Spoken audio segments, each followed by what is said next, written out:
اب آئیے قربانی کا جو لفظ ہے علماء فرماتے ہیں یہ قرب سے بنا ہے۔ کس سے بنا ہے؟ قرب۔ آپ کو پتہ ہے نزدیکی کو کہتے ہیں۔ قرب کس کو کہتے ہیں؟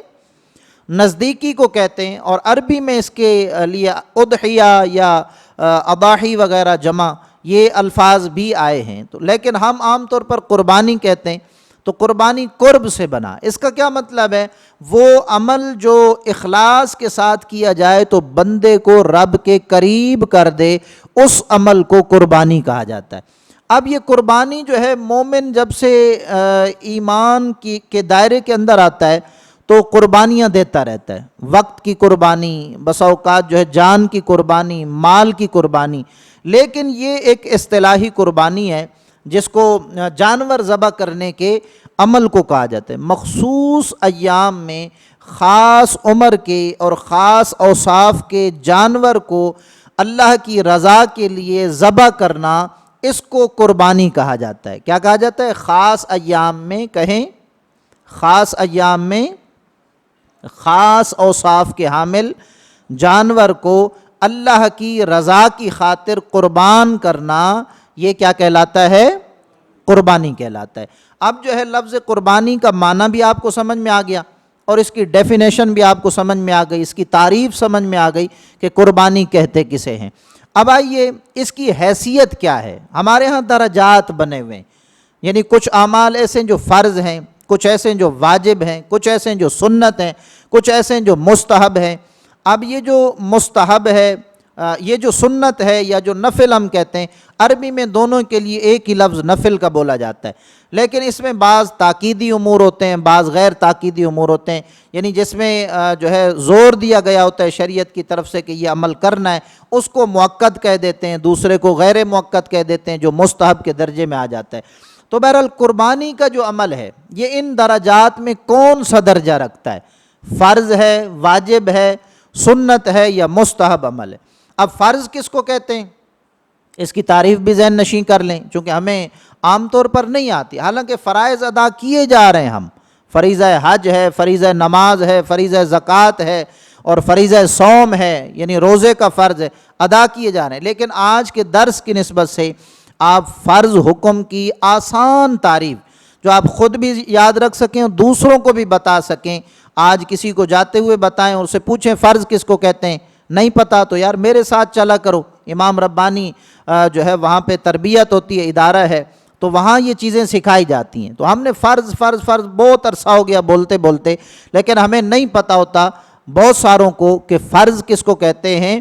تو یاد رکھیں فرض وہ عمل ہوتا ہے جو قطعی دلائل سے ثابت ہو، یعنی اللہ تبارک و تعالیٰ کا حکم ہو، اس کو یوں سمجھ لیں، فرض اللہ تعالیٰ کے اس حکم کو کہا جاتا ہے جس کا بجا لانا مکلف شخص پر ضروری ہو، جس کا انکار کرنا کفر ہو، جس کو ادا کرنا یعنی جس پر عمل کرنا باعث ثواب ہو، یعنی جس کا انکار کرنے سے بندہ کافر ہو جائے وہ فرض ہوتا ہے، جس کا بجا لانا ضروری ہو وہ فرض ہوتا ہے، جو ویسے توبہ سے سجدوں سے معاف نہیں ہوتا جب تک کہ اس کو ادا نہ کیا جائے۔ بندے سے 30 سال کی نمازیں چھوٹ گئی، اب بندہ جو ہے آج خوف خدا پیدا ہوا، دل میں تقوی پیدا ہوا کہ جی میں توبہ کرتا ہوں، آج کے بعد میں نماز نہیں چھوڑوں گا، تو علماء موجود ہیں، اس کی توبہ اس وقت قبول ہوگی جب وہ پچھلی 30 سال کی نمازوں کی ادائیگی کا جذبہ وہ جو ہے ارادہ کرے گا، چونکہ وہ نمازوں کی ادائیگی فرض تھی اور فرض بغیر ادائیگی کے کبھی معاف نہیں ہوتا۔ ہاں اگر انتقال ہو جائے جس کے اوپر فرض کی ذمہ داری تھی تو پھر فدیے کی صورت میں، کچھ مالی معاوضے کی صورت میں اللہ کی بارگاہ سے امید رکھی جا سکتی ہے کہ اللہ تعالیٰ اس کو معاف کر دے۔ تو اب فرض کی تعریف یاد ہو گئی، اللہ کا وہ حکم جس پر عمل کرنا ضروری ہوتا ہے اور جس کا انکار کرنا کیا ہوتا ہے؟ کفر ہوتا ہے، جس پر عمل کیا جائے تو اللہ ثواب عطا فرماتا ہے۔ بات سمجھ میں آ گئی؟ اچھا، جان بوجھ کر اس فرض کو چھوڑنا گناہ کبیرہ ہوتا ہے۔ گناہ کبیرہ وہ جو بغیر توبہ کے معاف نہ ہو، اس کو گناہ کبیرہ یعنی بڑا گناہ کہا جاتا ہے۔ تو فرض سے پھر نچلا درجہ ہے واجب کا۔ واجب کو اگر ایک بار چھوڑ دیا جائے تو اس طرح کا مواخذہ نہیں ہوتا جس طرح کا فرض کا ہوتا ہے، لیکن بار بار اگر اس کو چھوڑا جائے تو پھر اللہ کے عذاب میں بندہ گرفتار ہو جاتا ہے، اگر واجب عمل کا انکار کیا جائے تو بندہ گمراہ ہوتا ہے. ادھر کافر ہو رہا تھا فرض کے انکار پر، اور یہاں کیا ہوگا؟ واجب کے انکار پر کیا ہوتا ہے؟ گمراہ ہو جاتا ہے. تو بہرحال قربانی کا عمل واجب ہے. اگر کوئی شخص اس کا انکار کرتا ہے تو ہم اس کو کیا کہیں گے؟ یہ صراط مستقیم سے ہٹ گیا ہے، یہ گمراہ ہو گیا. اب آئیے، وقت کے دامن میں زیادہ گنجائش نہیں ہے، یہ حکم ثابت کہاں سے ہوا؟ قرآن مجید فرقان حمید کی مختصر صورت لیکن عظمتوں کے اعتبار سے بڑی صورت ہے، سورۃ الکوثر، 3 آیتوں پر مشتمل ہے. انا اعطیناک الکوثر فصل لربک وانحر. یہ جو اس کی دوسری آیت ہے نا، آپ آہستہ آواز میں تلاوت کر لیں، فصل لربک وانحر، یہ جو ہے اس سے قربانی کا واجب ہونا ثابت ہو رہا ہے. فصلی کا مطلب یہ ہوتا ہے کہ آپ نماز پڑھیں، یعنی اللہ نے اپنے محبوب کو حکم دیا کہ اے پیارے تم نماز پڑھو، وانحر اور قربانی کرو. علماء فرماتے ہیں اس نماز سے مراد نماز عید ہے، قربانی کے دن جو ہم پڑھتے ہیں، اور وانحر، نحر جانور کو ذبح کرنا، اس سے مراد جو ہے قربانی کرنا ہے. اب آپ کو سمجھ میں آ گیا کہ قربانی قرآن کی کون سی آیت سے ثابت ہے؟ سورہ کوثر کی دوسری آیت سے. ذرا کہیں میرے ساتھ. ہاں، چونکہ ہم اسٹوڈنٹ کی حیثیت سے آئے ہوئے نا، تو تھوڑا بولیں گے تو یہ انشاءاللہ آپ کے دل میں بھی راسخ ہوں گے یہ الفاظ. سورہ کوثر کی دوسری آیت سے. اچھا، قربانی کرنی کس نیت سے چاہیے؟ اللہ تعالیٰ نے سورہ انعام کی آخری آیتوں میں سے ایک آیت ہے، اللہ فرماتا ہے قل، محبوب اپنے غلاموں سے کہہ دیں، ان صلاتی و نسکی و محیای و مماتی للہ رب العالمین، کہ میری نماز، میری قربانی، میرا جینا، میرا مرنا یہ رب کی رضا کے لیے ہے. تو اب قربانی بھی کرنی ہے اور کس نیت سے کرنی ہے یہ بھی قرآن ہمیں بتا رہا ہے. اب قربانی کا اگر تاریخ دیکھی جائے، اب آپ کو یہ تو سمجھ میں آ گئی کہ قربانی کرنا کیا ہے؟ واجب عمل ہے. کہیں سارے واجب عمل ہے، جس کا انکار کیا جائے تو بندہ گمراہ ہو جاتا ہے، صراط مستقیم سے ہٹ جاتا ہے. یہ بات سمجھ میں آ گئی. اب حدیثوں کا میں سے بھی ایک حوالہ میں آپ کے سامنے رکھتا ہوں.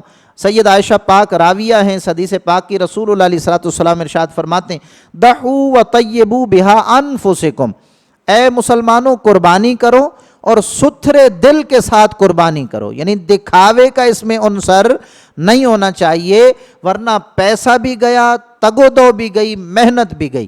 اب دیکھیں نا کہ ایک منڈی کا چکر لگا لیں کتنی تھکن ہو جاتی ہے. وہاں پہ جو ہے وہ گوبر، وہاں پہ گندگی، وہاں پہ گرد و غبار، بہت سارے لوگ بیمار ہو جاتے ہیں. 3 دن ہم چکر لگاتے ہیں منڈی کا، جانور سمجھ میں نہیں آتا، بمشکل کوئی سمجھ میں آیا.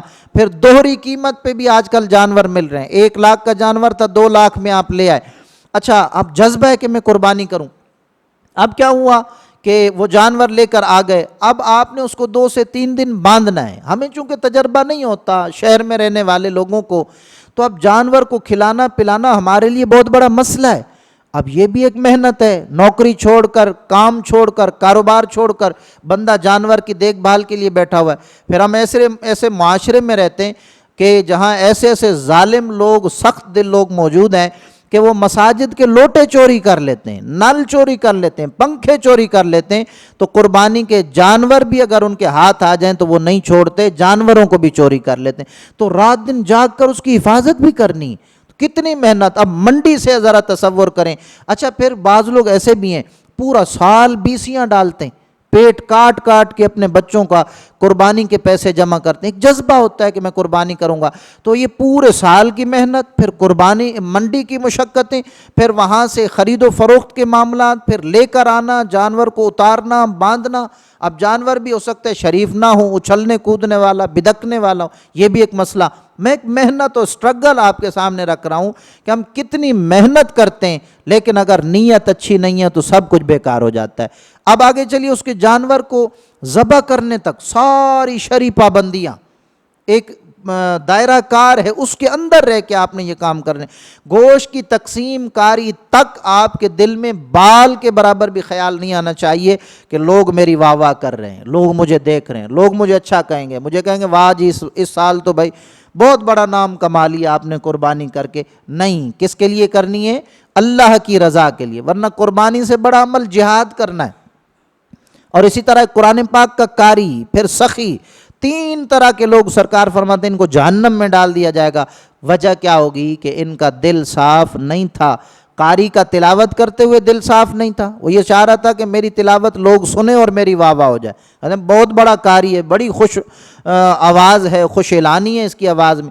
اور اسی طرح دوسرا سخی بھی، چونکہ وہ لوگوں میں اپنے نام کے ڈنکے بجوانے کے لیے جو ہے وہ سخاوت کرتا تھا، اللہ کو راضی کرنے کے لیے نہیں کرتا، وہ بھی جہنم میں گیا۔ تیسرا کون ہے؟ مجاہد، سر کٹا دیا یار بندے نے، توجہ کریں ذرا، غور کریں کتنی بڑی قربانی، لیکن وہ بھی جہنم میں جا رہا ہے چونکہ اس کی نیت یہ تھی کہ لوگ مجھے بہادر کہیں۔ تو قربانی کا سارا عمل یہ ان امور میں سے، ان عبادتوں میں سے جن میں دکھاوا بہت زیادہ ہوتا ہے۔ کوشش کریں رات کے اندھیرے میں جانور لے کر آئے، لے آ کر باندھ دیں، ہاں جی کتنے کا ہے، بس جی آ گیا ہے، اللہ نے توفیق دی لے آئے ہیں۔ بس ہر موقع پہ بندہ جو ہے اس بات کا خیال رکھے کہ کہیں مجھ سے دکھاوا اور ریاکاری نہ ہو جائے۔ اب آگے بڑھتے ہیں، قربانی کیا ہے؟ واجب، اور یہ کس سے ثابت ہے؟ بولیں قرآن سے ثابت۔ پھر یہ میں نے حدیث پاک پڑھی، ضحوا وطیبوا بانفسکم، قربانی کرو اور ستھرے دل سے کرو۔ حدیث سے بھی قربانی کیا ہو گئی؟ بولیں ثابت ہو، حوالے مل گئے آپ کو۔ کرنی کس کے لیے؟ للہ، اللہ کے لیے قربانی کرنی۔ اب کس نیت سے کرنی یہ بھی سبق آپ نے پڑھ لیا۔ اب آگے بڑھتے ہیں، قربانی جی ہم کریں، اتنی محنت مشقت کریں، جو میں نے آپ کے سامنے پورا ایک جو ہے اس کا اسٹرکچر رکھا ہے، آپ کی محنت کا ایک ڈھانچہ رکھا ہے کہ آپ کیا کیا کرتے ہیں۔ اچھا ملے گا کیا؟ اس میں خلاصتاً مختصراً عرض کروں، اس کے ہر بال کے بدلے میں نیکی ملتی ہے۔ اگر دنیا میں کوئی ایسا کمپیوٹر ہو جو فاسٹ ہو، بہت زیادہ تیز ہو، اور کوئی ایسی مشین ہو جو باریک باریک ذرات کو شمار کرتی ہو ہیں، اور کمپیوٹر گن رہا ہو ان ذرات کو، میں سمجھتا ہوں پھر بھی وہ ناکام ہو جائیں گے کہ بھیڑ کے جسم پہ کتنے بال ہیں، گائے کے جسم پہ کتنے بال، کچھ نہ کچھ تو بال رہ ہی جائیں گے۔ یعنی دنیا کے کمپیوٹر اور مشینری تھک کر جہاں گر جائے، جن نیکیوں کو گننے سے اللہ وہ قربانی کے سبب آپ کو عطا فرما دیتا ہے، اتنی بڑی نیکی۔ اور پھر اور برکت، آقا کریم علیہ الصلوۃ والسلام نے اپنی پیاری شہزادی سیدہ فاطمہ الزہرا رضی اللہ تعالیٰ عنہ سے فرمایا کہ قومی، آپ یہاں کھڑی ہو جاؤ اپنی قربانی کے ساتھ، کیونکہ یہ وہ عظیم عمل ہے کہ میں آپ کی طرف سے قربانی کا جانور ذبح کر رہا ہوں، اس کا پہلا قطرہ زمین پر بعد میں گرے گا، اللہ تمہارے سارے گناہ پہلے معاف فرما دے گا۔ یہ کوئی جذباتی جملہ نہیں ہے، یہ حدیث پاک میرے سامنے کھلی کتاب اس میں موجود ہے۔ تو اتنا بڑا ثواب، لیکن اگر دکھاوا آ گیا، ریاکاری آ گئی، سب کچھ اکارت و تباہ و برباد ہو جائے گا، الٹا جہنم کا ایندھن بھی بن جائیں گے۔ ایک اور فضیلت سنیں گے دل خوش ہوگا۔ عام طور پر 3 من کا یا 4 من کا تو جانور ہوتا ہی ہوتا ہے۔ آقا کریم علیہ الصلوۃ والسلام نے فرمایا کہ اللہ تعالیٰ 70 گنا زیادہ وزن دے کے اس قربانی کے جانور کو پلڑے میں، نامہ اعمال کے پلڑے میں رکھ دے گا، جو بہت بھاری ثابت ہوگا۔ 4 من کا جانور ہے جی، 70 پر ضرب دیں تو کتنا جواب آتا ہے؟ 280 280 من۔ حالانکہ آپ کتنا دے رہے ہیں؟ آپ کتنا دے رہے ہیں جی؟ 4 من۔ اللہ کتنا دے رہا ہے بدلہ؟ اب اندازہ کریں، 280، اس میں سے 4 اگر نکالیں تو کتنے بنتے ہیں؟ 276 آپ کو اس کے بدلے میں اضافی مل رہا ہے۔ تو تجارت کوئی گھاٹے کا سودا تو نہیں ہے، یہ کوئی مہنگا سودا تو نہیں۔ ایک اور فضیلت اس کی عرض کروں، آقا کریم علیہ الصلوۃ والسلام نے فرمایا میدان محشر میزان عمل سے چھوٹ کر اگر کوئی بندہ آگے چلا بھی گیا نا، سب سے مشکل گھڑی پل صراط کی ہے، بال سے زیادہ باریک، تلوار سے زیادہ تیز، سخت اندھیرا، اس میں سے گزرنا ہے۔ آقا کریم علیہ الصلوۃ والسلام فرماتے ہیں قربانی کرنے والوں خوش ہو جاؤ، جب تم پل صراط کے اس کنارے پہ آؤ گے نا، اللہ ان قربانی کے جانور کو خوبصورت شکل دے کے، فربا، موٹا، تگڑا، تازہ کر کے تمہاری سواریوں کے طور پر بھیجے گا، یہ اٹھا کے تمہیں پل صراط سے گزار کے جنت میں داخل کر دیں گے۔ کتنا بڑا اعزاز۔ اب آگے